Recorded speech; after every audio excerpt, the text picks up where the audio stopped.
এই তিন শর্তে যারা রাজি হবেন তাদেরকে আমরা বুকে জড়িয়ে ধরে ইনশাআল্লাহ আগামী 5টা বছর অন্তত আমরা বিশ্বকে এই মেসেজ দিতে চাই, জাতি হিসাবে অপশাসনের বিরুদ্ধে, দুঃশাসনের বিরুদ্ধে, ফ্যাসিবাদের বিরুদ্ধে আমরা অবরোধ।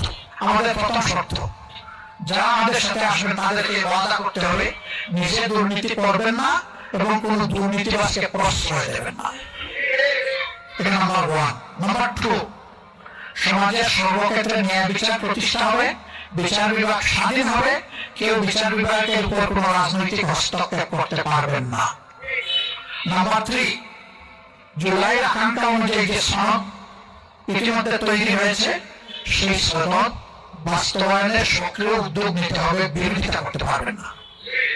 এই তিন শর্তে যারা রাজি হবেন তাদেরকে আমরা বুকে জড়িয়ে ধরে ইনশাআল্লাহ আগামী 5টা বছর অন্তত আমরা বিশ্বকে এই মেসেজ দিতে চাই,